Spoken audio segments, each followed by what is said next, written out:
Very good. एक number यार। ठीक है, तो रिकॉर्डिंग स्टार्ट हो चुकी है। छायावाद हम पढ़ रहे थे। छायावाद की जब हमने कल शुरुआत की थी तो हमने पढ़ा था कि छायावाद का जो समय है, नगेंद्र वाली पुस्तक में 1918 से लेकर 1938 तक माना है मोटा मोटा।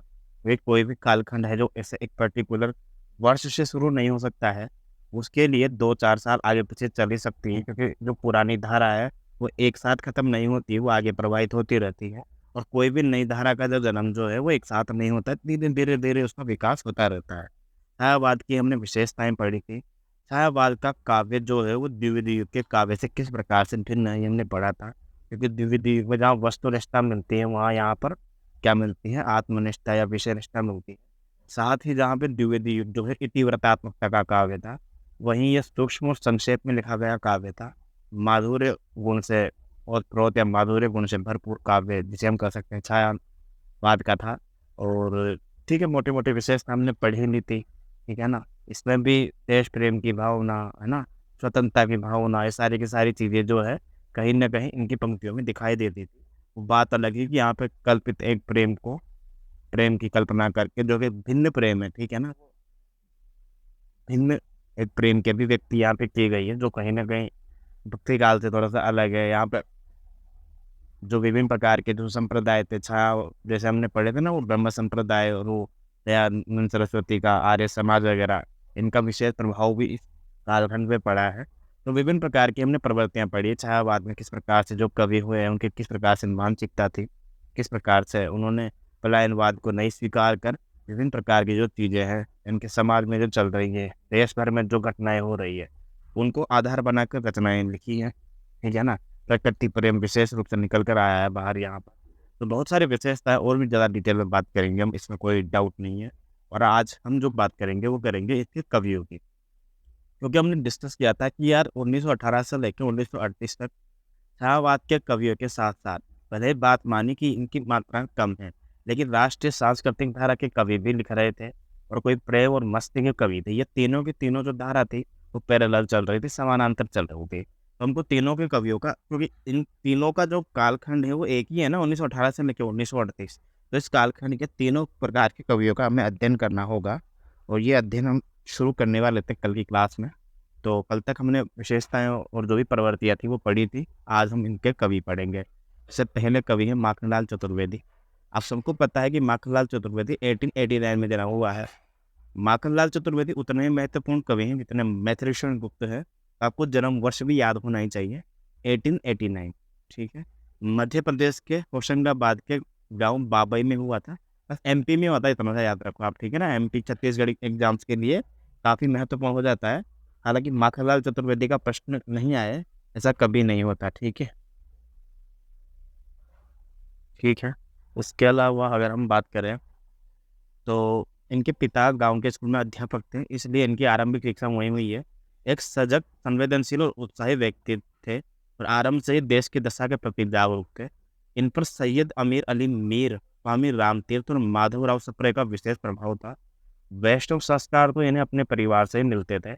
अपने जीवन का आरंभ इन्होंने एक अध्यापक के रूप में किया था। बाद में पत्रकारिता के रूप में भी कर्मशील रहे। इन्होंने प्रताप, प्रभा और कर्मवीर का संपादन किया। ये 1000 लगा के पीछे परसेंटेज लगा लो। फिर प्रश्न पूछ, माखनलाल चतुर्वेदी इतना इंपॉर्टेंट नाम है ना यार, कि मतलब मैं किसी से तुलना इनकी नहीं कर सकता, क्योंकि ये उसी सूची में नाम इनका है जिसकी तुलसीदास का है। एक सूची बनती है ना कि इन कवियों को तो पूछा ही जाना है, इनका कोई तोड़ नहीं है, ये तो एकदम मतलब इनको पढ़ना ही पड़ेगा। उस सूची में है माखनलाल चतुर्वेदी। तो आपको प्रभा, प्रताप और करमवीर तीनों याद होना चाहिए। 1889 में इनका जन्म होता है, ये आपको याद होना चाहिए। और इधर इनके अलावा तीनों पत्रिकाएं हमने पढ़ ली, तीनों पत्रिकाएं आपको याद होनी चाहिए। हालांकि आसान है यार, ये बहुत याद हो जाता है। हमको तो बोर्ड चीज़ों में दिक्कत आती है, जो ठीक है ना कहीं ये आसान चीज़ें हैं या फिर जो मुख्य चीज़ें हैं ना वो तो हमको याद हो जाती है, लेकिन जो अलग चीज़ें होती हैं वो नहीं हो पाती है। एक भारतीय आत्मा के नाम से लिखते थे, है ना, एक भारतीय आत्मा, ये बहुत बार पूछा गया है, ये तो कंफ्यूज नहीं होने का इसमें कि एक भारतीय आत्मा उपनाम से कौन रचना करते थे। एक भारतीय आत्मा नाम से तो माखनलाल चतुर्वेदी थे ये, ठीक। ये तो अभी प्रश्न भी आया था, अभी कौन सा एग्जाम निकला था, ये आरपीएस असिस्टेंट प्रोफेसर में, एक भारतीय आत्मा के नाम से कौन प्रसिद्ध है। आरंभ में क्रांति के दर्शन से प्रभावित थे, किंतु बाद में आस्था और गांधीवाद की ओर अग्रसर हुई है इनकी आस्था। इन अपने राजनीतिक सक्रियता के कारण इन्हें कई बार जेल भी जाना पड़ा है, और बेल के जीवन काल में इन्होंने कहीं कविताएं रचना की है। जेल के जीवन काल में छायावादी युग के इनके कविता संग्रह ये रहे, हिम किरीटिनी और हिम तरंगिनी। ठीक है, छायावादी युग के, वो बात अलग है कि इनका प्रकाशन वर्ष जो है वो अलग अलग टाइम पे है। देखो, हिम किरीटिनी में क आ रहा है और हिम तरंगिनी में त आ रहा है। अब आप मुझे बताइए कि वर्णमाला में क पहले आता है, त पहले आता है? जाहिर सी बात है क पहले आता है। अतः हिम किरीटिनी का प्रकाशन वर्ष पहले है, हिम तरंगिनी का बाद में है। ये हमको याद होना चाहिए। दूसरी बात, यदि आपने कोई कविता लिखी है, पहली कविता लिखी है, दूसरी कविता लिखी है, तीसरी लिखी है, तो आपको पहले तो पहली कविता के रूप में जाना जाएगा।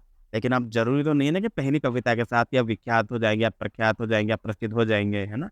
तो आपको पहले परखा जाएगा, फिर जब आप रचनाएं लिखेंगे तब आगे वाली रचनाओं के लिए आपको कोशिश की जाएगी कि आपको अवार्ड दिया जाए। उसी प्रकार हिम क्रीटनी के लिए नहीं, हिम तरंगिनी के लिए इनको साहित्य अकादमी पुरस्कार दिया गया था 1955 में, जो कि पहला हिंदी का साहित्य अकादमी पुरस्कार था, वो हिम तरंगिनी को दिया गया था। ओके, तो माखनलाल चतुर्वेदी जी की रचनाओं में देश के प्रति गंभीर प्रेम, देश कल्याण के लिए आत्मोत्सर्ग की उत्कट भावना दिखाई देती है। इस मार्ग पर चलने वाले व्यक्ति को, ये देखो ये पंक्तियां लिखी हुई है ना, देश के प्रति गंभीर प्रेम और देश कल्याण के लिए आत्मोत्कर्ष की उत्कट भावना, ये आसान पंक्तियां, ये आपको भली भांति पता है कि कोई भी जब क्या बोलते हैं राष्ट्रीय प्रेम का कोई कवि होगा या राष्ट्रीय कवि होगा, उसके उसमें जो है इस प्रकार की भावनाएं निहित जरूर होती है। ठीक है, इस मार्ग पर चलने वाले व्यक्ति को तभी सफलता मिल सकती है जब वो जीवन के सुख व वैभव को ठुकराकर संघर्ष और साधना का मार्ग अपनाए। इन्होंने अपनी रचनाओं में देशवासियों को संघर्ष की और राज साधना देशवासियों को संघर्ष और साधना के मार्ग पर चलने की प्रेरणा दी। इनकी कई रचनाओं में, विशेषकर आरंभिक रचनाओं में, आध्यात्मिक अनुभूति को भी वाणी मिलती है। इनकी आध्यात्मिक भावनापन निर्गुण भक्ति, सगुण भक्ति, रहस्य भावना का प्रभाव दिखाई देता है, किंतु इनकी रचनाओं का जो प्रधान स्वर है वो राष्ट्र प्रेम और आत्मोत्सर्ग का है। ये सारी पंक्तियां जो हम पढ़ रहे हैं ना, बहुत आसान आपको लग रही है कि हाँ जाहिर सी बात है यार, राष्ट्रीय कवि हैं तो राष्ट्र प्रेम का और आत्मोत्सर्ग का भाव तो होगा ही सही। पर ये एग्जाम में पूछा गया है सीधा सीधा, मैंने खुद नहीं इस एग्जाम में देखा हुआ है कि माखनलाल चतुर्वेदी के काव्य की विशेषताओं में कौन सा संदर्भ गलत है। उसमें ये प्रश्न पूछा गया है कि इनकी रचनाओं का प्रधान स्वर जो है वो राष्ट्र प्रेम और आत्मोत्सर्ग है ना। और कभी कभी ऐसा भी आया है कि इनकी रचनाओं का प्रधान स्वर एकमात्र राष्ट्र प्रेम और आत्मोत्सर्ग है। ये गलत हो जाएगा। एकमात्र राष्ट्र प्रेम कैसे हो सकता है? उनमें देखो तो हमने पढ़ा है ना, रहस्य भावना, सगुण भक्ति, प्रकृति प्रेम और बहुत सारी जो चीजें हैं उनके उसमें काव्य में दिखाई गई है। तो माखनलाल चतुर्वेदी को हमने पढ़ा है, वेरी वेरी इंपॉर्टेंट लगा लेना। ठीक है, जितना हो सको उतना पढ़ना कम है। ठीक है, Siya Ram Sharan Gupt, very very important है। ठीक है, ये तो भाई थे उनके, मैथिली शरण गुप्त जी के।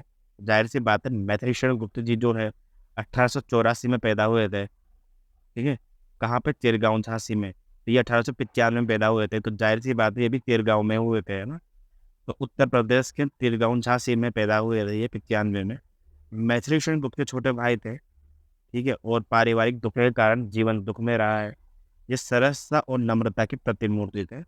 इनकी पहली रचना इंदू में छपती थी 1910 में।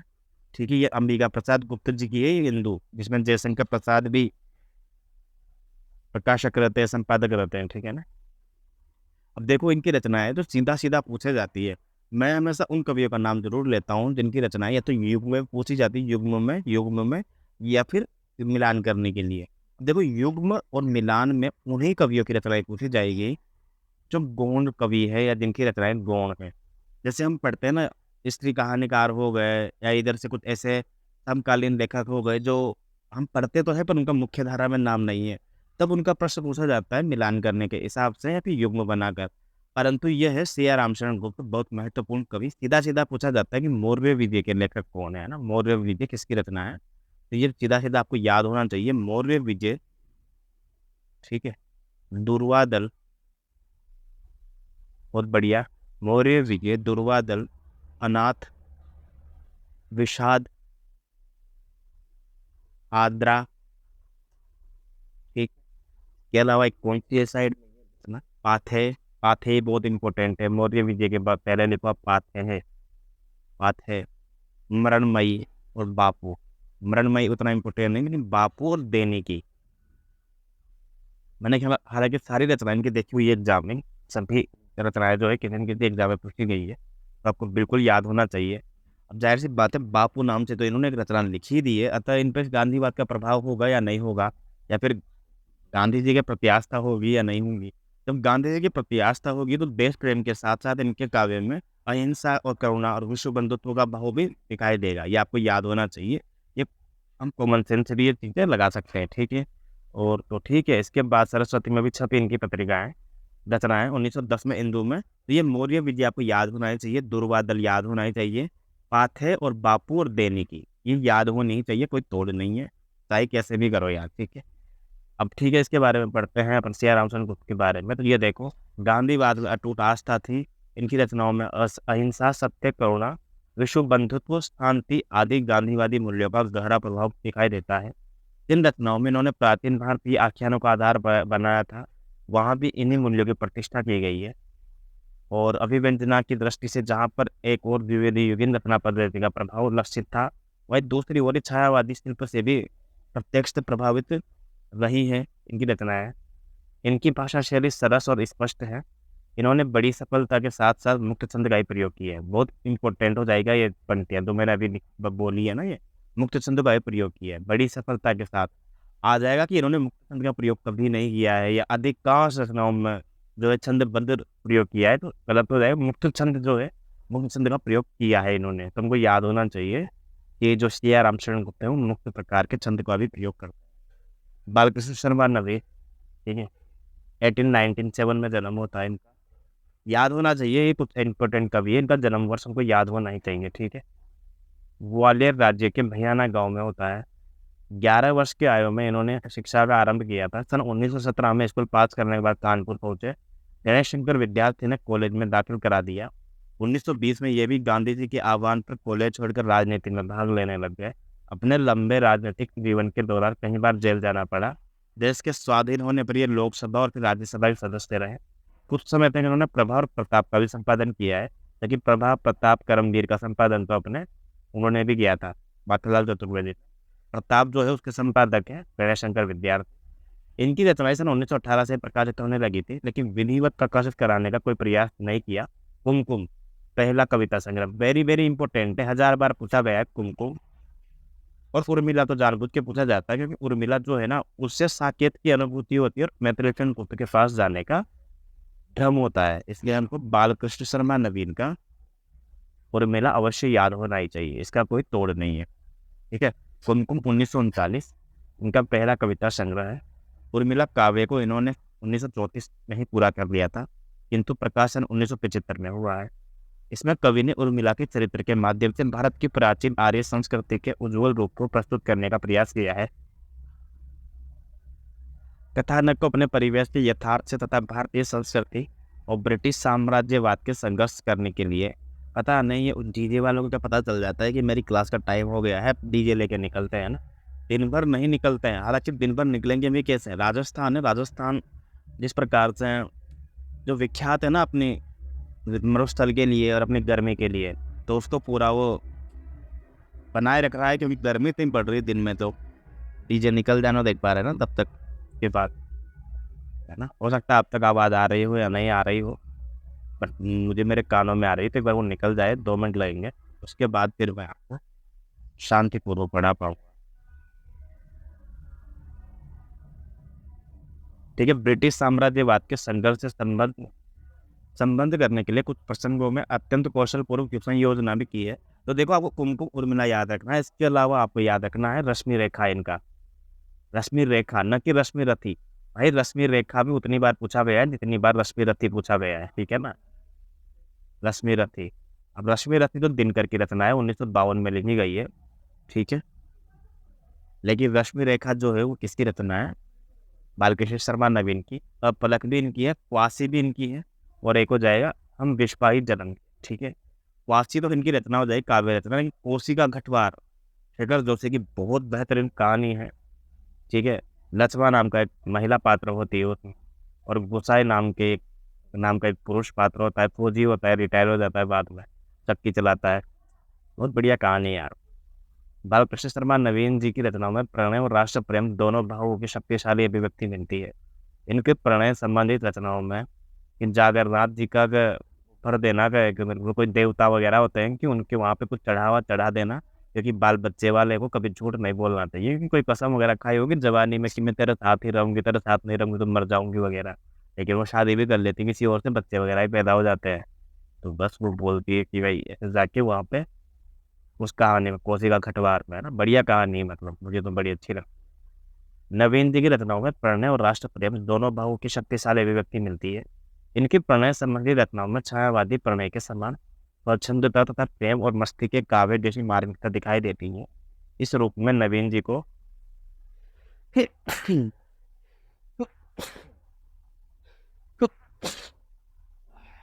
सॉरी, एक सेकेंड। हाँ, बालकृष्ण शर्मा नवीन को पढ़ रहे थे हम। इनकी उर्मिला, कुमकुम, अपलक, रश्मि रेखा, वासी और हम विस्पाई जन्म के तो फिर सबको याद होती ही है यार, ये आसान है, 1000 बार पूछी गई है। जो जैसे एंट्री करता है हिंदी साहित्य के इतिहास में, इनको ये रचनाएं तो शुरू में देखने को मिल जाती है, तो प्रीवियस पेपर करते हैं तो हर एग्जाम में पूछी जाने वाली रचनाएं ये बेचती है ना। इस रूप में नवीन जी को प्रवृत्ति प्रेम और मस्ती के काव्य के अग्रदूत के रूप में स्वीकार किया जा सकता है। इनकी राष्ट्रीय सांस्कृतिक कविताओं में अनुभूतियों का सीधा संबंध इनके जीवन के साथ है। हालांकि बालकृष्ण शर्मा नवीन से अंदर से प्रश्न आए हैं ऐसा जरूरी नहीं है, पर ठीक है, इनकी रचनाएं तो इम्पोर्टेंट है ही सही है। देश की स्वतंत्रता तथा समाज की नई रचना के लिए इन्होंने जो अथक साधना की थी, वही साधना निश्चल और सहज शक्ति के साथ ही इनकी राष्ट्रीय रचनाओं में भी दिखाई देती है। राष्ट्रीय सांस्कृतिक धारा के अन्य कवियों के समान ही इनके काव्य के प्रधान विषय हैं अतीत की महिमा का गौरवगान, तत्कालीन भारतीय समाज की रुग्ण अवस्था के प्रति व्यथा और आक्रोश, भविष्य और भविष्य को अवतरित करने की कामना। किंतु काव्य चेतना का एक पक्ष बिल्कुल निजी और अनुभूति प्रधान है। हम निकेतन, हम ये पंक्तियां है, हम निकेतन, हम अनिकेतन, हम तो रमते राम हमारा, क्या घर क्या दर कैसा वतन, हम अनिकेतन, है ना। ये फेमस पंक्तियां हैं, ये हम अनिकेतन नाम की किसकी है? ये बालकृष्ण शर्मा नवीन की। जय हो बालकृष्ण शर्मा नवीन, हम अनिकेतन। ठीक है, इम्पोर्टेंट है याद रखना। अनिकेत, अनिकेत एक पर्यायवाची भी है ना भगवान शिव का, इसका कोई वास नहीं है। देखा जाए निकेत मतलब घर, निकेतन बोलते हैं ना घर को, अनिकेतन जिसका कोई घर वर नहीं है। कहीं तो ये फक्कड़पन और मस्ती की अभिव्यक्ति करते हैं, तो भी नशे में गर्क हो जाना चाहते हैं।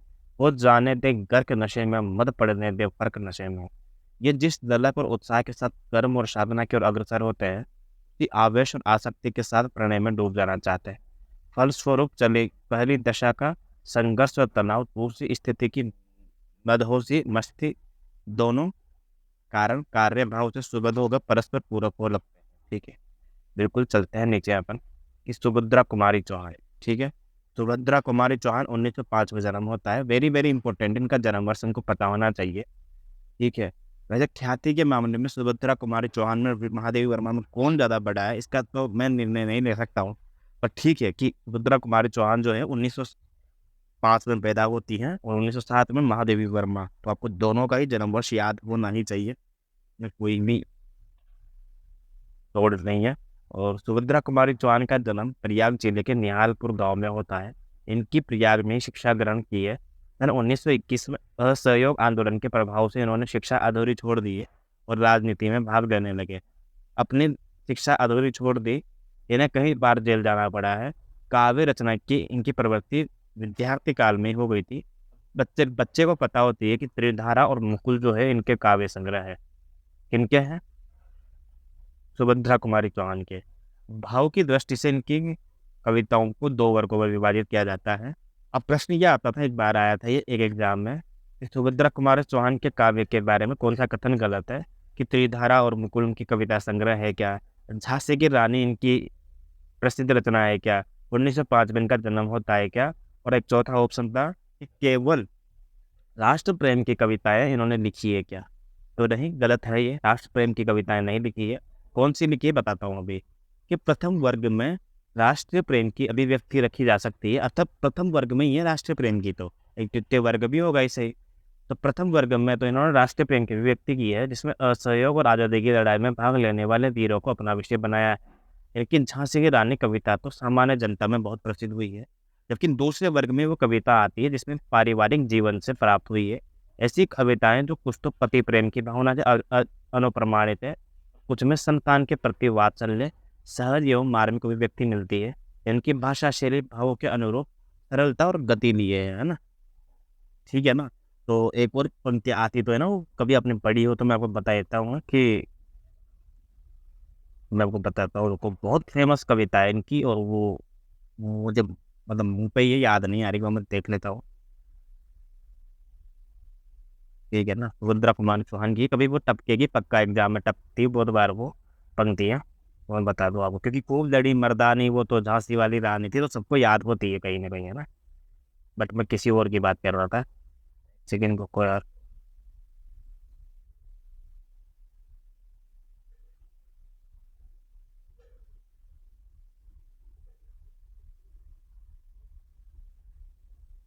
पता नहीं, इंटरनेट नेट कर रहा है, फिर रुको भी मैं बता दूंगा पक्का, ठीक है ना। अभी सुभद्रा कुमारी चौहान की जो पंक्तियाँ है वो अपन पढ़ेंगे।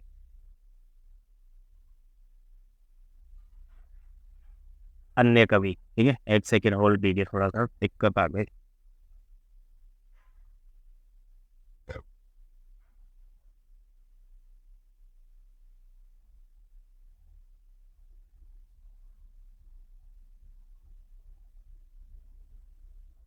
आवाज आ रही है मेरी फिर से?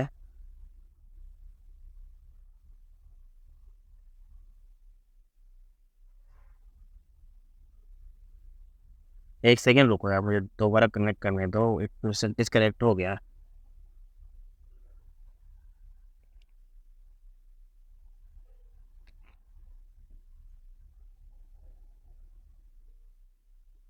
हाँ, अब आ रही होगी आवाज, है ना।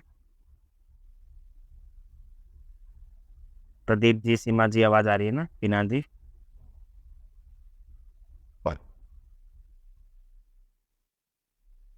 हाँ, वो भी है, एक मैं भुला रही थी बचपन को, पर वो था कदम का डाल, ये कदम का डाल जो होता।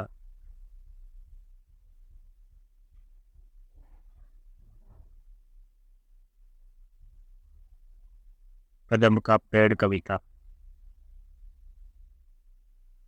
ठीक है। ठीक है, अभी मैं इंटरनेट लेट कर रहा है तो मैं इसको टेलीग्राम चैनल पर डाल दूंगा, बढ़िया अच्छी कविता है वो, कदम का पेड़ वाली है ना, ये कदम का वृक्ष यदि होता जमुना किनारे, इस टाइप से वाली कविता है ना इनकी, इनकी तो है ना वो, ये कदम का पेड़ यदि होता।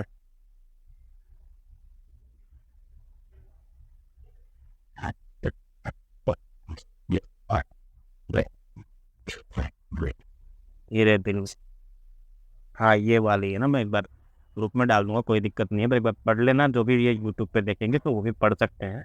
यह कदम का पेड़ यदि होता यमुना तीरे, मैं भी उस पर बैठ पनई कन्हैया बनता धीरे धीरे। इस प्रकार में बहुत बढ़िया कविता है। ठीक है, आगे चलते, अन्य कवि हम पढ़ेंगे जो छायावाद युग में सांस्कृतिक, राष्ट्रीय सांस्कृतिक काव्यधारा के विकास में योगदान देते हैं। उन कवियों में कुछ ऐसे कवि हैं जो पहले भी लिखते थे द्विवेदी युग में भी, लेकिन आगे भी उनका लिखना जारी रहा, जैसे राम नरेश त्रिपाठी, उदय शंकर भट्ट, जगन्नाथ दास प्रसाद प्रसाद, मिलिंद दिनकर। ठीक है, राम नरेश त्रिपाठी वो है जो 1889 में जन्म होता है, और राम नरेश त्रिपाठी को अच्छे से पढ़कर आया है, ठीक है ना। मिलन, पथिक, मानसी, चौपन सबको मैं बता के आया हूँ। मानसी फुटकल काव्य का संग्रह है, बाकी सब खंड काव्य हैं, याद होना ही चाहिए आपको, इसका कोई तोड़ नहीं है। ठीक है। मिलन 1927 की कतिपय देशभक्ति, मानसी जो है कतिपय देशभक्ति कविताओं के अतिरिक्त पथिक 1920 में और स्वपन 1929 में शीर्षक खंड काव्यों में काल्पनिक कथाओं के माध्यम से देश के उद्धार में आत्मोत्सर्ग की भावना को व्यक्त किया है। ये मैं पढ़ा चुका हूँ, रामदेव त्रिपाठी को हमने डिटेल से पढ़ा है, इसमें आपको याद होना ही चाहिए, कोई डाउट नहीं है। ठीक है। हम्म, ठीक है। ओके, इसके बाद अपन बात करते हैं। पथिक का जो नायक होता है वो जनजीवन के वैषम्य को दूर करने के उद्देश्य से राजतंत्र से लोहा लेता है, अंत में उसी उद्देश्य की पूर्ति के लिए अपना और अपने परिवार का बलिदान कर देता है। ये हो गए पथिक की काल्पनिक है ये, क्योंकि पथिक स्वप्न और क्या बोलते हैं वो दूसरा था ना, कौन सा था, एक पथिक स्वप्न मानसी, पथिक स्वप्न मानसी, और एक और था ना यार, मिलन।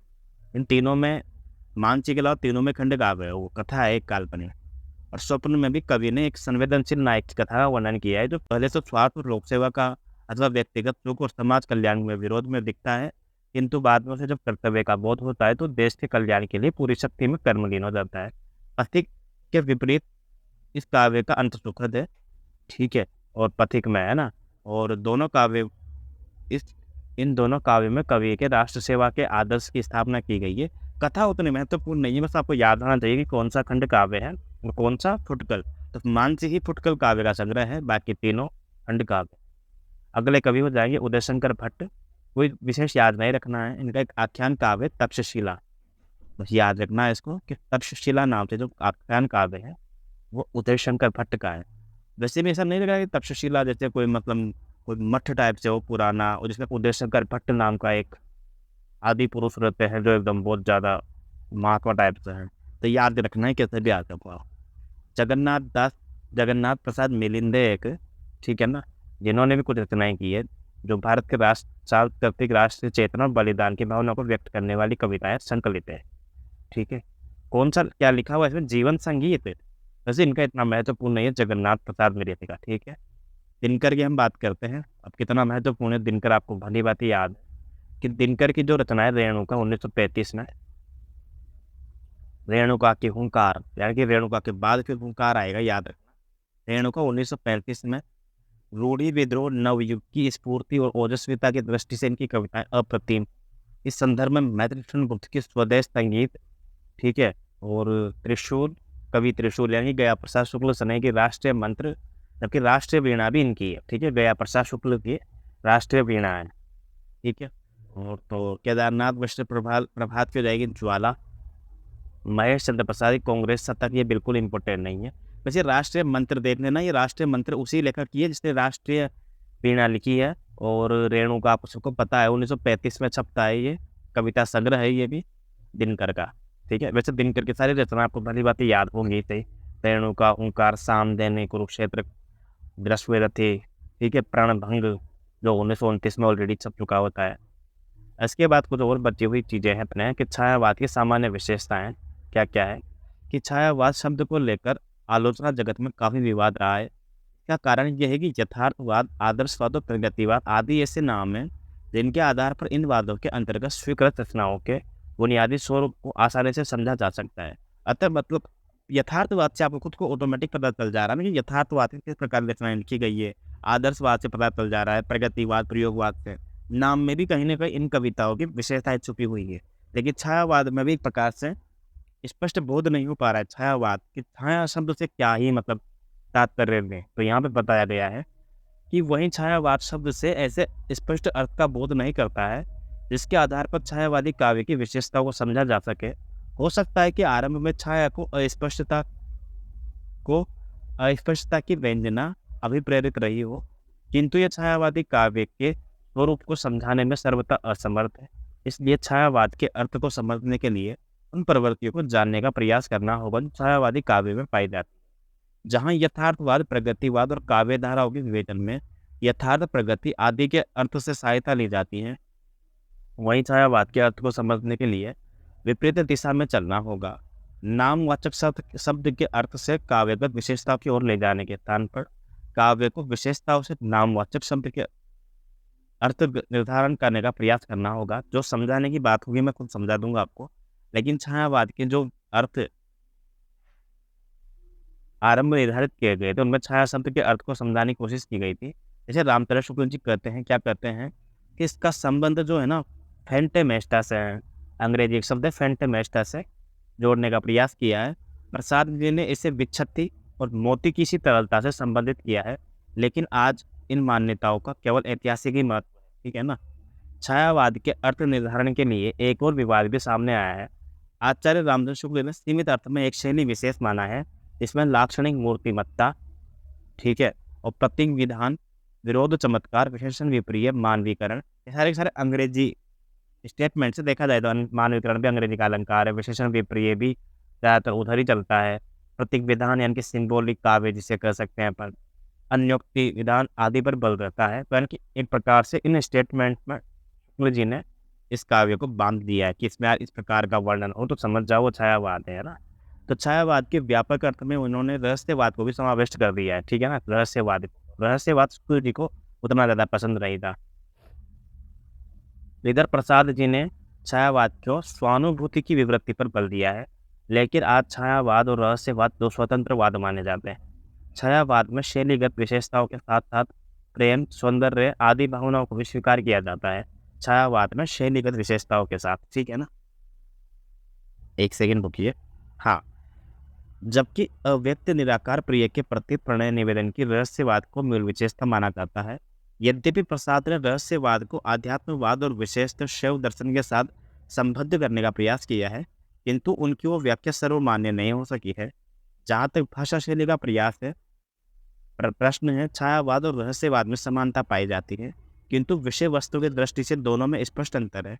रहस्यवादी भावना का आलंबन जहाँ अपूर्ण निराकार ब्रह्मा का है जो सर्वव्यापक है, और छायावाद का विषय लौकिक ही होता है। देखो, बहुत आसान बात है कि रहस्यवाद का मतलब हो गया कि एक ऐसे ब्रह्मा की आराधना करना जो हमको दिखाई नहीं देता है, या फिर जिसको हम ढूंढना चाहते हैं और सामने वाले को पढ़कर पता नहीं चलता है कि इसमें किसकी आराधना की गई है। और लौकिक प्रेम की भी व्यक्ति की गई है, अलौकिक प्रेम की भी व्यक्ति की है।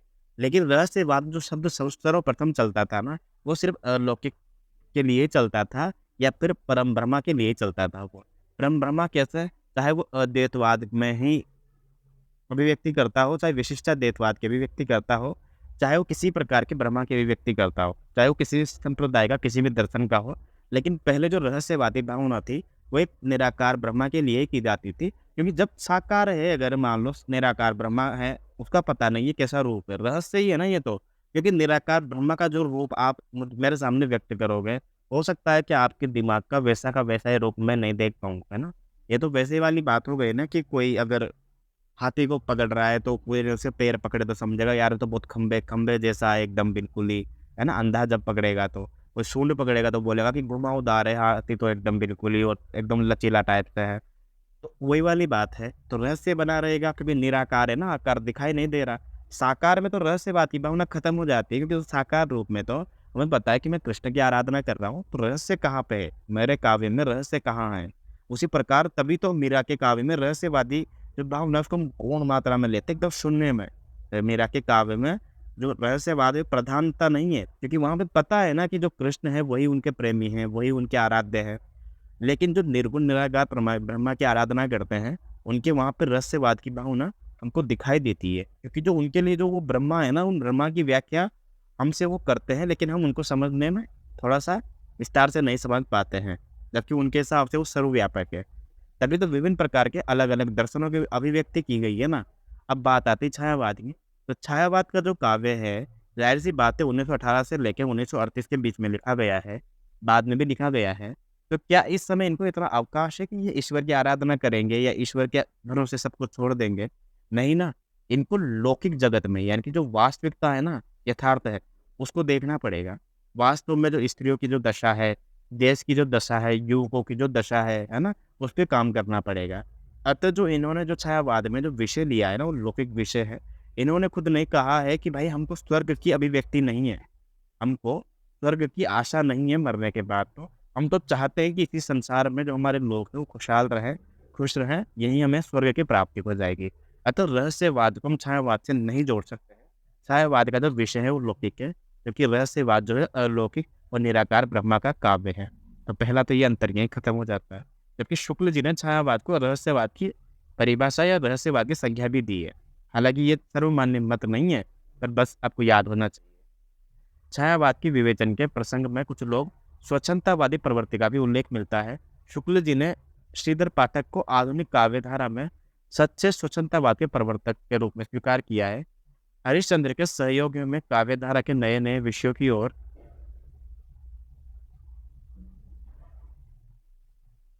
मोड़ने की प्रवृत्ति तो दिखाई पड़ी है, पर भाषा ब्रज ही रहने दी गई है। अब देखो, एक होता ना स्वच्छंदवादी। स्वच्छंदवादी किसे कहेंगे हम? जैसे वर्ड्सवर्थ था ना, जो अपने स्वच्छंदवादी लेखक है 1770 में पाश्चात्य संस्कृति में। तो स्वच्छंदवादी एक प्रकार से वो जो पुराने प्रतिमानों या पुराने जो भी नियमों का है ना खंडन करता है। अब आप कहोगे यार भारतेंदु हरिश्चंद्र ने भी तो पुराने नियमों का खंडन किया है कहीं ना कहीं, उन्होंने भी समाज सुधार की भावना दिखाई है, कुरीतियों को लिखा है, परंतु भाषा तो ब्रजभाषा रखी है ना। उनकी मात्रा में गौण मात्रा में ही रीतिकाल का समन्वय मिलता है, रीतिकाल का पक्ष मिलता है, पर मिलता तो है ना, पूर्ण रूप से रीति का विरोध तो नहीं मिलता ना। जबकि श्रीधर पाठक के काव्य में प्रकृति का भी रूप, जबकि प्रकृति का पहले उद्दीपनकारी चित्रण मिलता था, लेकिन अब प्रकृति का आलंबनकारी चित्रण मिलता है। पहले ब्रजभाषा का उल्लेख मिलता था रचनाओं में, अब खड़ी बोली का उल्लेख मिलता है।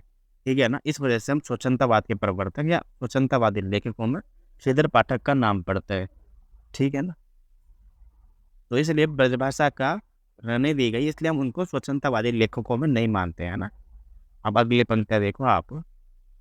इस प्रकार की स्वच्छंदता का आभास पहले पहल श्रीधर पाठक ने किया है। उन्होंने प्रकृति के रूढ़िबद्ध रूपों तक ही न रहकर अपनी आंखों से उसके रूप को देखा है। और स्वर्गीय वीणा में उन्होंने इस परोक्ष दिव्य संगीत की ओर, मैं थोड़ा सा जूम कर देता हूँ, बहुत बढ़िया, ठीक है। रूढ़िबद्ध रूपों तक ही न रहकर अपनी आंखों में उसके रूप को देखा है। स्वर्गीय वीणा में उन्होंने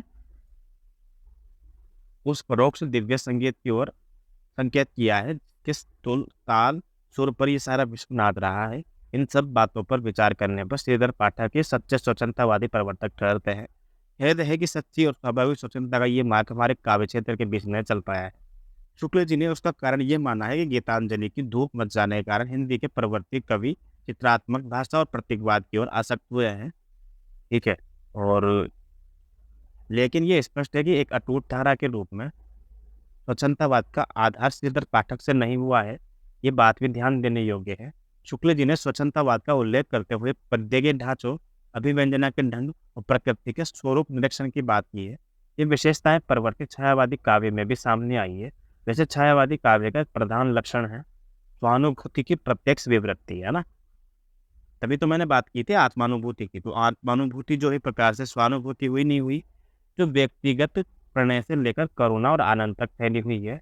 छायावाद और स्वतंत्रतावाद की समानता की ओर यद्यपि अनायासी ध्यान आकृष्ट हो जाता है, किंतु उन दोनों में बुनियादी अंतर है। अंग्रेजी के स्वतंत्रतावादी काव्य में पहले काव्य पर कई शताब्दियों तक कठोर अनुशासन रहा था। अंग्रेजी के स्वतंत्रतावादी काव्य से पहले कई शताब्दियों तक कठोर अनुशासन रहा था। कैसे अनुशासन रहा था? भाषा को लेकर, छंदों को लेकर, शिल्प को लेकर, ठीक है ना, भावों को लेकर विभिन्न प्रकार के बंधन रहे थे। तब स्वतंत्रतावादी लेखकों ने उसका विरोध किया था। अच्छा खासा आंदोलन था, खूब इसका नाम हुआ। हालांकि बाद में फिर जो इलियट वगैरह है उन्होंने विरोध किया और इनको थोड़ा लाइन पे लेके आए। पर ठीक है, स्वतंत्रतावाद अपने आप में बहुत श्रेष्ठ काव्य है, अपनी इसकी पर्टिकुलर विशेषता है, ठीक है ना, जिसको हम भुला नहीं सकते हैं। तो पहले जो था स्वतंत्रतावादी काव्य है, उसके पहले काव्य पर शताब्दियों तक कठोर अनुशासन रहा है। इस अनुशासन का रूप धार्मिक भी था, ठीक है ना, जैसे अंधकार युग रह सकते हैं, और नैतिक और काव्यशास्त्री भी था। अंग्रेजी के स्वतंत्रतावादी कवियों ने सब बंधनों का आग्रह पूर्वक तिरस्कार किया है। देखो, खुद जानबूझ के खुद से क्या कर रहे हैं, हमें नहीं यूज करनी है एकदम क्लिष्ट हिंदी खड़ी बोली, हमको यूज करनी है गाँव की भाषा, हमको नहीं यूज करना है छंद, भाड़ में जाओ, हमको यूज करनी है मुक्त छंद वाली चीज़ें, है ना। वही वाली चीज़ें होती हैं। जब फिर कोई भी चीज़ आती होती है तो फिर उसमें थोड़ा बहुत तो दोष आ ही जाते हैं, है ना। फिर क्या होता है ना, आदमी थोड़ा बहुत व्यक्तिपरक हो जाता है कहीं ना कहीं, उसमें अपनी पर्सनैलिटी को ज़्यादा वो दिखाने की प्रयास करता है, और काव्य के जो गुण होते हैं ना धीरे धीरे खत्म होने लग जाते हैं। हालांकि स्वतंत्रतावाद जो है प्रकार से श्रेष्ठ काव्य भी है, लेकिन अपनी अपनी कमियां भी रहती है, ठीक है ना। लेकिन यहाँ छायावाद काव्य से पूर्व द्विवेदी युग में नैतिक दृष्टि की प्रधानता मिलती है, और छायावाद में उसका विरोध भी दिखाया गया है। वही द्विवेदी युग में थोड़ा और पीछे जाने पर स्पष्ट हो जाता है कि प्रणय की स्वच्छंद अभिव्यक्ति छायावादी काव्य की कोई क्रांतिकारी प्रवृत्ति नहीं थी। वस्तुतः छायावादी काव्य स्वच्छंदतावादी कम और पुनरुत्थानवादी अधिक था। छायावाद की प्रणयानुभूति पर रीतिकालन, श्रृंगार चित्रण का काफी प्रभाव है। काव्य शास्त्रीय मूल्यों की दृष्टि से भी छायावाद प्राचीन सिद्धांतों, विशेषकर रस सिद्धांत के अनुरूप है। और जहाँ तक दार्शनिक सिद्धांतों की बात करें तो छायावादी काव्य में सर्ववाद, कर्मवाद, वेदांत, शैव दर्शन, अद्वैतवाद, भक्ति आदि पुराने सिद्धांतों को ही व्यक्त करते दिखाई देती है। छायावादी काव्य की अभिव्यंजना पद्धति की नवीनता और ताजगी लिए हुए है। द्विवेदी कालीन काव्य जो है वो खड़ी बोली और छायावादी काव्य की खड़ी बोली में बहुत सारा अंतर है। भाषा का विकास समग्र काव्य चेतना के रूप में विकास का एक अंतरंग तत्व होता है। द्विवेदी युगीन काव्य बहिर्मुखी था, इसके लिए इसकी भाषा स्थूलता और वर्णनात्मकता अधिक थी। ठीक है, मैं थोड़ा ज़ूम आउट करता हूँ, तो एक बार थोड़ा-सा दिखाई देने में दिक्कत आ गया आपको। बहुत इम्पोर्टेंट है ये। भाई जो द्विवेदी युगीन काव्य था वो बहिर्मुखी था, अर्थात बाहरी वस्तुनिष्ठ था ना, एक प्रकार से देखा जाए तो। वस्तुनिष्ठ तो मतलब वो मोटा-मोटा देखेगा, ऊपर-ऊपर से देखेगा वो। गहराई में नहीं जाएगा, अंदर नहीं जाएगा। इसलिए भाषा भी कैसी होगी, स्थूल और वर्णनात्मक, आदर्शवाद की अभिव्यक्ति ज़्यादा होगी यहाँ पे। हम देखो पहले कितने महान थे, आज हमारी ऐसी दशा है, उठो चलो आगे बढ़ो, निकलो ऐसा बिल्कुल इस प्रकार। लेकिन द्विवेदी के बाद छायावाद में थोड़ा-सा सूक्ष्म निरीक्षण किया गया है। गहराई में जाके प्रणय भावना, देशभक्ति की अभिव्यक्ति की गई है। कैसा है देखो आप, कि द्विवेदी युगीन काव्य में बहिर्मुखी था, इसलिए इसकी भाषा स्थूलता और वर्णनात्मकता अधिक थी। इसके विपरीत छायावादी काव्य में जीवन की सूक्ष्म क्या है, ये लिखा हुआ है सूक्ष्म क्या लिखा हुआ है इधर, काव्य के में जीवन की सूक्ष्म निरीक्षण स्थितियों का आकार प्राप्त हुआ है, इसलिए उसकी शैली में उपचार वक्रता मिलती है, जो मानवीकरण आदि विशेषताओं के रूप में दिखाई देती है। अब उपचार वक्रता क्या होती है मैं बताऊंगा, अभी नीचे ये पैराग्राफ खत्म हो जाए। ब्रज भाषा तथा खड़ी बोली के विवाद के बीच छायावादी कवियों ने आग्रहपूर्वक खड़ी बोली को अधिक सूक्ष्म और चित्रात्मक और वक्र बनाता। छायावादी कविता में प्रयुक्त खड़ी बोली के लिए ये विशेषताएं इस कारण अधिक मौलिकता से विलक्षण लगती है। उसे द्विवेदीकालीन कविता में प्रयुक्त इतिवृत्तात्मकता खड़ी बोली की तुलना में देखा जा सकता है।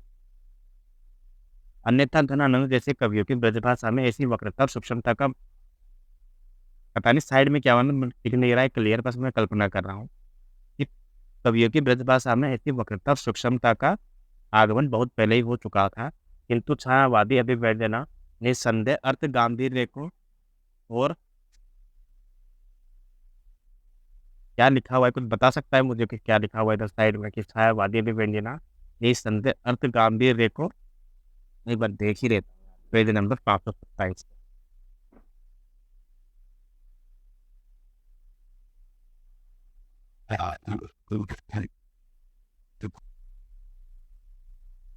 अच्छा, उस स्तर तक पहुंच जाती है जिससे आगे जाने की संभावनाएं नहीं रहती हैं। आप कोई चाहे तो दिशा, क्या आप लिखा है ये, दिशा अवकाश,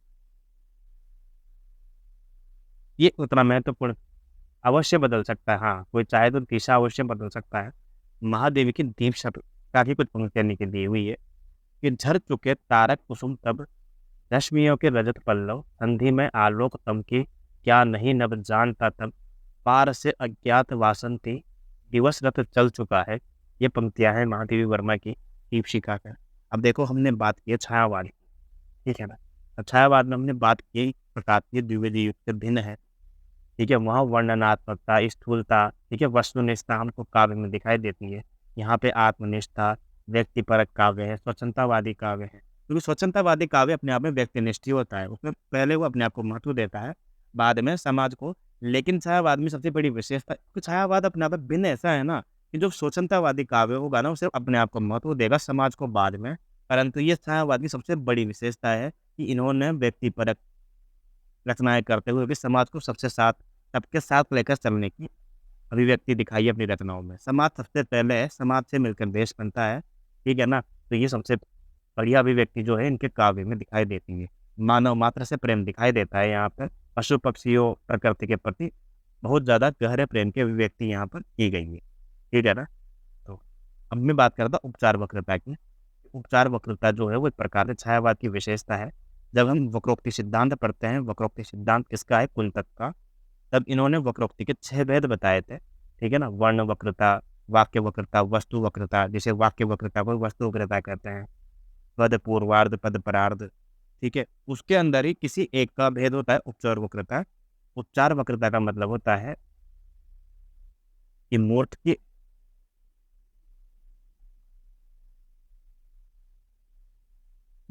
अमूर्त अभिव्यक्ति और अमूर्त की मूर्त अभिव्यक्ति। कैसे, मैं बताता हूँ आपको। जैसे जो दिखाई देने वाली चीजें होती है ना, जिनका हम वर्णन कर सकते हैं, भौतिक चीजें होती है, उनको हम बोलते हैं मूर्त, ठीक है ना। तो उनकी तो अमूर्त तरीके से अभिव्यक्ति, अर्थात जो दिखाई नहीं देती उस प्रकार से अभिव्यक्ति है ना, कि जैसे मान लो कोई जैसे कि किसी के चेहरे का वर्णन करना है कि भाई जैसे बादल तक तुम्हारा चेहरा फैला हुआ है, हाथ तुम्हारे ये प्रकृति है ना, इस प्रकृति तक तुम्हारा बाहों फैली हुई है, या जो तुम्हारे पैर है वो समुद्र के लहरों में बीच में विद्यमान है। तो ऐसे अलग-अलग चीज़ों से तुलना करना, और एक होता है अमूर्त की मूर्त परिकल्पना करना, ठीक है ना? तो ये सारी चीज़ें उपचार वक्रता के अंतर्गत आती हैं। इसके बाद हम पढ़ते हैं, नीचे पैराग्राफ दिया हुआ है छायावाद के बारे में कुछ और भी। तो ये पंक्तियाँ जो हमने पढ़ी थी दीपशिखा की, कि झर चुके तारक कुसुम जब, रश्मियों के रजत पल्लव, संधि में आलोक तमके, क्या नहीं नभ जानता तब, पार से अज्ञात वासंती दिवस रथ चल चुका है। ठीक है? इन पंक्तियों के अर्थ में 3 पक्षों का एक साथ निर्वाह हुआ है। यहाँ प्रतिपादित तो है जीवन की साधना का वह अंतिम क्षण, जब इस लौकिक जीवन की समाप्ति के बाद एक लोकोत्तर आनंदमय चेतना का आभास होने लगता है। किंतु इस अर्थ के लिए दोहरा अप्रस्तुत है, या यूँ कहना चाहिए कि अप्रस्तुत दर अप्रस्तुत है। एक अप्रस्तुत है तो प्रातः काल का, जब तारे तथा चंद्रमा की किरणें धूमिल होने लगती है और वासंती प्रकाश वाले सूर्य का रथ क्षितिज के उस ओर आता दिखाई देता है। और दूसरा प्रस्तुत क्या है कि पतझड़ की समाप्ति की बेला का, जब कुसुमों और पल्लवों के झड़ जाने के बाद बसंत के आगमन की सूचना मिलने लगती है। आलोक और तम को संधि का प्रयोग मृत्यु के लिए हुआ है और नव का चेतना के लिए। ऐसी पंक्तियों को देखकर तनि का जल चकु झक लगन आ गई ना, ये पंक्तियां ज्योतिष शास्त्र को व्यक्त करती हुई बिहारी की पंक्तियां हैं ये। तो जैसे बिहारी के दोहों का स्मरण हो जाता है, किंतु अर्थ गांधीर्य की में समानता होने पर भी छायावादी रचनाओं में अभिव्यंजना की सूक्ष्मता का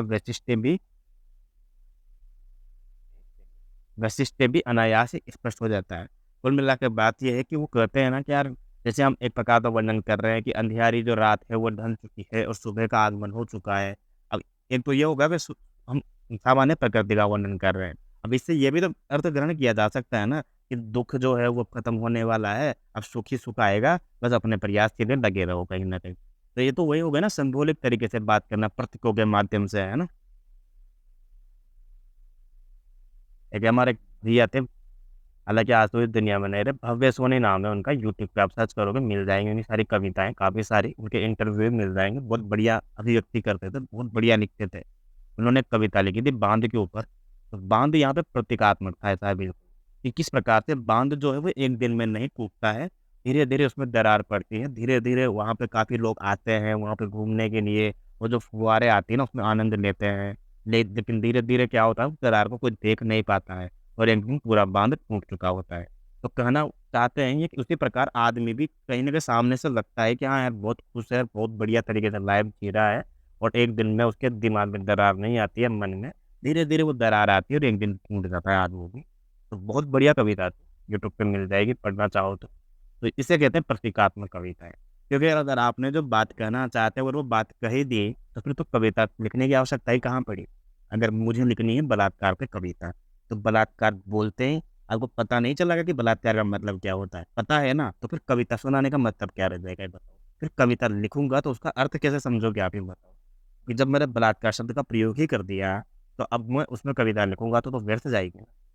इसीलिए कहते हैं कविता जो होती है सिंबॉलिक होती है, प्रतीकात्मक होती है। मतलब मुझे तो बहुत बढ़िया लगता है अगर प्रतीकात्मक कविता लिखी जाए, सीधे तरीके से बात नहीं कही जाए। क्योंकि सीधे तरीके से बात करनी है तो फिर आप ऐसे मुँह से बोल के बता दो ना, गद्य में बता दो फिर। छायावादी काव्य के मूल स्वरूप को समझने के लिए उसे ऐतिहासिक संदर्भ में रखकर देखना अनिवार्य है। और यही बात जो मैं कह रहा हूँ, ऐसा नहीं है कि मतलब ये मेरा पर्सनल पॉइंट ऑफ व्यू है, पर इसी बात को वक्रोक्ति सिद्धांत में बढ़िया से समझाया गया है। ध्वनि जो वादी सिद्धांत है उसमें बढ़िया सिखाया गया है, और पाश्चात्य संस्कृति के जो कवि हैं, आचार्य हैं, व पाश्चात्य संस्कृति के जो दार्शनिक के आलोचक है, उन्होंने भी इसी बात पे जोर दिया है। भाई इलियट को देख लीजिए आप, मैं तो इलियट से काफ़ी ज़्यादा प्रभावित हूँ। हालाँकि उतना बेहतरीन तरीके से मैं नहीं लिख पाता, कोशिश करता हूँ कि जो अपने अंदर की जो व्यक्ति प्रधानता है ना उसको मैं कम से कम कर दूँ, परंतु वो आ ही जाती है कहीं न कहीं। और वही बात इलियट ने कही है कि आप व्यक्ति निष्ठा जो है ना अपने अंदर की, उसको आप शून्य नहीं कर सकते, ज़ीरो नहीं कर सकते, खत्म नहीं कर सकते, और वो होनी भी नहीं चाहिए। बस यही कम से कम कर दीजिए, कम से कम, ताकि वो जो काव्य है वो सर्वप्रधान बन जाए, सबका बन जाए, वो सबको लगे ये तो मेरा ही काव्य है या मेरे दिए लिखा है, तभी वो अभिव्यक्ति काव्य में हो पाएगी। छायावादी काव्य के मूल स्वरूप को समझने के लिए उसे ऐतिहासिक संदर्भ में रखकर देखना अनिवार्य है। द्विवेदी युगीन काव्य विषयनिष्ठ वर्णन प्रधान और स्थूल था। इसके विपरीत छायावादी काव्य व्यक्तिनिष्ठ और कल्पना प्रधान है। प्रसाद अभी विषयनिष्ठ की जगह वस्तुनिष्ठ भी आ जाए ना तो भी आपको लगा देना है क्या वस्तुनिष्ठ है ये, है ना। प्रसाद निराला आदि कवियों ने अधिकतर अपनी सुख दुखमयी अनुभूति को ही मुखर किया है। जबकि ये पंक्ति 1000 बार पूछी गई है एग्जाम में, विशेषता के संबंध में द्विवेदी युग का, है ना। प्रसाद आदि कवियों ने अधिकतर अपनी सुख दुखमयी अनुभूति को ही मुखर किया है। लेकिन आपने कभी देखी स्रोत स्मृति पढ़ी हो, चाहे राम शक्ति पूजा पढ़ी हो, कहीं ना कहीं अपना ही दुख अभिव्यक्ति करने के साथ साथ देश के युवाओं का और किस प्रकार से हताश जनता का प्रदर्शन वहाँ पे उन रचनाओं में किया है कि कहीं ना कहीं समग्र जनता को या समग्र देश को ही उस रचनाओं में शामिल कर लिया है। कहीं ना कहीं वो दुख स्वयं का न बनकर पूरे मानव जगत का दुख बन गया है वो। इसे कहते हैं वाकई में मतलब कि व्यक्ति निष्ठा की प्रधानता इस प्रकार से हो कि वो काव्य खुद का न रहकर समुचित जगत का काव्य बन गया। प्रसाद निराला आदि कवियों ने अधिकतर अपने सुख दुखमयी अभिव्यक्ति को इस मुखर किया है। जिस प्रकार द्विवेदी युगीन कविता में सृष्टि की व्यापकता और अनेक रूपता को समेटने का प्रयास है, इसी प्रकार छायावादी काव्य में मनोजगत की गहराई को वाणी में समेटने का प्रयास किया है। मनोजगत का सत्य सूक्ष्म होता है जिसे सर्जना द्वारा साकार करने के लिए छायावादी काव्य ने उर्वरा कल्पना शक्ति का प्रयोग किया है। कल्पना का उपयोग अनुभूति के विविध पक्षों और प्रसंगों की उद्भावना में किया जाता है, तो उन्होंने व्यक्त करने के लिए प्रतीकों व बिंबों की सर्जना भी की है। इसलिए छायावादी अभिव्यंजना पद्धति विशिष्ट और सांकेतिक हो गई है। छायावादी कवियों ने प्रधान रूप से प्रणय की अनुभूति को व्यक्त किया है। उनकी कविताओं में प्रणय से संबंध विविध मानसिक अवस्थाओं का आशा, आकुलता, आवेग, तल्लीनता, निराशा, पीड़ा, अतृप्ति, स्मृति, विषाद आदि का अभिनव और मार्मिक चित्रण मिलता है। रीतिकालीन काव्य में श्रृंगार की अभिव्यक्ति नायक नायिका के माध्यम से हुई है, किंतु छायावादी काव्यों में कवियों की अनुभूति अभिव्यक्ति जो है प्रत्यक्ष है।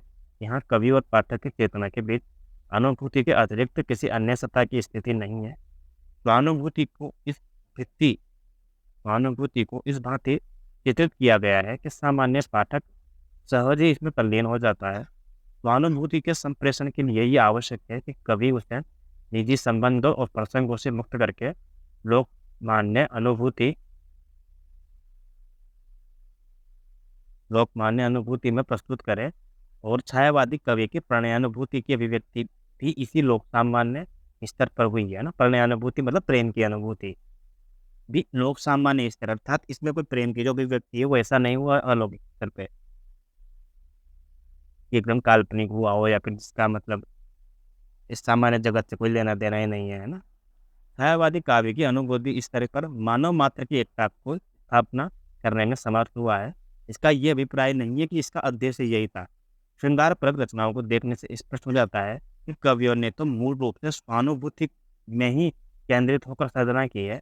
ये दूसरी बात है कि कल्पना के माध्यम से निजी अनुभूति का इस भांति संस्कार कर लिया है कि वह मानव मात्र के हृदय को तल्लीन करने में समर्थ हो सके। कितने महत्वपूर्ण पंक्तियां हैं, देखो आप खुद ही बताओ कितनी इंपॉर्टेंट बात है और कितनी आसान बात है ना, तो समझने में का टाइम लग जाता है। तो बात मानते हैं कि निजी अनुभूति का भांति इस भांति संस्कार कर लिया गया है कि वो मानव मात्र के हृदय को तल्लीन करने में समर्थ। छायावादी काव्य के अनुरूप के संबंध में यह सहज ही स्वीकार किया जा सकता है कि उसमें कवि की अनुभूति की प्रधानता और यह अनुभूति कवि प्रतिभा द्वारा परिष्कृत होकर ऐसे सौंदर्यमय रूप में व्यक्त होती है जो सभी सहृदय को अपने में सहसा आसक्त कर लेती है। छायावादी काव्य में अनुभूति की इस प्रधानता के कारण ही उसे स्थूल के प्रति सूक्ष्म का विद्रोह माना गया है। वेरी वेरी ठीक है ना, कि छायावादी काव्य में अनुभूति की इस प्रधानता के कारण ही इसे स्थूल के प्रति सूक्ष्म का विद्रोह माना गया। ये पंक्तियां किसकी है? नगेंद्र की पंक्तियां हैं। 1000 बार लाख बार एग्जाम में पूछी गई है और आगे भी सृष्टि रहेगी तब तक पूछी जाएगी। Very very important. छायावादी काव्य की, और आपने एक बात नोटिस की कि ये वाली पंक्ति भी पैराग्राफ के अंत में लिखी हुई है। और मैं हमेशा कहता हूँ कि किसी भी बुक का अगर पूरा नहीं पढ़ सको या रिविजन नहीं कर सको तो कम से भी कम उसकी प्रथम पंक्तियां अंतिम 2-4 पंक्तियां तो पढ़ ही लिया करो पैराग्राफ की, है ना। चाहे वो काव्य रचनाएं क्यों ना हो, जैसे कामायनी लगी हुई उनमें चिंता सर्ग श्रद्धा सर्ग लगा हुआ है, पूरा नहीं पढ़ सको कोई बात नहीं। चिंता सर्ग की शुरुआती 5-7-10 पंक्तियां पढ़ो, तो चिंता सर्ग की अंतिम पंक्तियां पढ़ो। श्रद्धा में भी सेम, ऊपर की 5-7, अंतिम में भी 5-7 पंक्तियां, और बीच में जहाँ पैराग्राफ चेंज हो रहा है ना, वहाँ से थोड़ा बहुत पढ़ लो, समझ रहे हो? ताकि कोई तो पंक्ति आपको खुद को इम्पोर्टेंट लगेगी, सही ना उसमें से। ताकि किसी भी प्रकार का काव्य आपको सिलेबस में लगा हुआ हो, ठीक है ना? याद रखना। और छायावादी काव्य की चेतना व्यक्तिनिष्ठ और सूक्ष्म होते हुए भी मूर्त उपकरणों द्वारा व्यंजित की गई है। जैसे हम मूर्त उपकरणों का उल्लेख करते हैं, हमारा ध्यान छायावादी चेतना के सौंदर्य पक्ष की ओर आकृष्ट होता है। इस प्रकार प्रसाद ने संकल्पनात्मक अनुभूति की व्याख्या करते हुए मूल चालु मूल चारुत्व की बात की है। उसी प्रकार महादेवी भी सत्य को काव्य का साध्य मानती है और सौंदर्य से उसका साधन। बहुत बढ़िया, बहुत बढ़िया। इस साध्य और साधन वाली बात वेरी इंपॉर्टेंट है ये है ना? साध्य और साधन। साध्य होता है कि हमारा लक्ष्य क्या है और साधन क्या है कि किसके माध्यम से हम कर रहे हैं। साधन मतलब जो माध्यम है, अर्थात साधन क्या है, बस जो है ना हमारा साधन है, और साध्य क्या है, हमको पहुंचना है हमारी मंजिल पे। तो मंजिल, हमारी मंजिल क्या है, इस सत्य को काव्य का साधन मानती है। तो काव्य जो है ना उसको सत्य की अनुभूति होनी चाहिए, और सौंदर्य क्या है, उसका साधन मात्र है। अर्थात सौंदर्य की अनुभूति मत करो भाई, सबसे पहले तो सत्य है, सत्य की अनुभूति करो। सत्य कैसा होना चाहिए, उस समस्त जीवन जगत का मार्मिक पक्ष की अनुभूति का सत्य होना चाहिए। कुछ भी हो सकता है वो सत्य। सौंदर्य के स्वरूप पर विचार करते हुए ये स्पष्ट हो जाता है कि उसका प्रधान स्रोत प्रकृति का है। इसका यह तात्पर्य नहीं है कि छायावादी कवियों ने मानव के सौंदर्य का चित्रण नहीं किया है। नारी के शारीरिक सौंदर्य के अनेक चित्रण प्रणय की कविताओं में बिखरते हुए मिलती है। यहाँ सौंदर्य प्रत्यक्ष रूप से नायिका के रूप वर्णन में भी दिखाई देता है, जैसे प्रसाद की कृत आंसू में, कामायनी में प्रस्तुत। मतलब क्या होता है ना, प्रत्यक्ष रूप से अर्थात जानबूझ के भी लिखा गया है, और अच्छी बात है, लिखा भी जाना चाहिए क्योंकि वो काव्य की डिमांड है। तो अब कामायनी में काव्य की डिमांड है, लिखना पड़ा था वो, है ना? तो कामायनी में प्रस्तुत किया गया नायिका का सौंदर्य या पंथकृत भावी पत्नी के प्रति, जबकि पंत जी जो है वो आजीवन मतलब शादीशुदा नहीं थे, वो उन्होंने शादी नहीं की है, लेकिन भावी पत्नी के प्रति वेरी वेरी इंपॉर्टेंट है। हो सकता है कभी पूछ ले, ये पूछी भी गई है ये, है ना? तो भावी पत्नी के प्रति नाम से जो रचना है किसकी है ये, पंत जी की। में व्यक्त नायिका का सौंदर्य परोक्ष और सांकेतिक रूप में भी लक्षित होता है, निराला की जुही की कली में भी। इन कवियों की सौंदर्य भावना ने प्रकृति के विविध दृश्यों को अनेक कोमल कठोर रूपों में साकार किया है। प्रथम पक्ष के अंतर्गत प्रसाद की बीती विभावरी जागरी, निराला की संध्या सुंदरी, पंत के नौका विहार आदि कविताओं का उल्लेख किया जा सकता है, जबकि कामायनी का प्रलय वर्णन, निराला की बादल राग और पंत की परिवर्तन जैसी रचनाओं में प्रकृति के कठोर, अब देखो ये प्रकृति के कठोर रूपों का चित्रण मिलता है। अब ये परिवर्तन जो है ना एक प्रकार से अपवाद है, एक प्रकार से पंत ने कभी भी है ना प्रकृति के कठोर चित्रण नहीं किया गया है। कठोर चित्रण मतलब कि एक प्रकार से पेड़ पौधों को, बादलों को, वर्षा को इस प्रकार से दिखा रहे हैं कि वो लोगों को एक प्रकार से तोड़ मरोड़ रहे हैं, प्रलय आ चुका है, प्रकार से पेड़ पौधे इस प्रकार से हिल उल रहे हैं कि घर के घर नष्ट हो चुके हैं। तो वो वाला होता है प्रकृति का कठोर चित्रण। बारिश इस प्रकार से आ रही है कि बाढ़ आ, बादल इस प्रकार से गरज रहे हैं कि फट चुके हैं बादल, ठीक है ना? तो ये प्रकृति का जो कठोर चित्रण है ना, ये सिर्फ परिवर्तन में मिलता है और निराला की बादल राग में मिलता है। जबकि रामायणी का तो सबको पता है ना यार, प्रलय वर्णन है इसे, उसमें तो ऐसा है बिल्कुल, ठीक है? तो ये परिवर्तन याद रखना आप, ताकि सारी रचनाओं में प्रकृति का सरल और प्यारा वर्णन मिलता है, याद रखना आप। छायावादी काव्य में अनुभूति और सौंदर्य के स्तर पर मानव और प्रकृति के भावों और रूपों का तादात्म्य दिखाई देता है। यार मतलब मुझे तो आज टाइम का बिल्कुल ही पता नहीं चला, कितना और बचा हुआ है बताओ? ठीक है, अभी तो ठीक ठाक बचा हुआ है, कोई दिक्कत नहीं है। कल करते हैं, बस यहाँ तक काफ़ी है, ठीक है ना? विस्तार से मैं यहाँ तक फिर से आपको संक्षेप में समझा दूंगा, और उसके बाद कल यहाँ से पढ़ेंगे, ठीक है ना? आज के लिए बस इतना ही काफ़ी है, मुझे लगता है आप भी, ठीक है।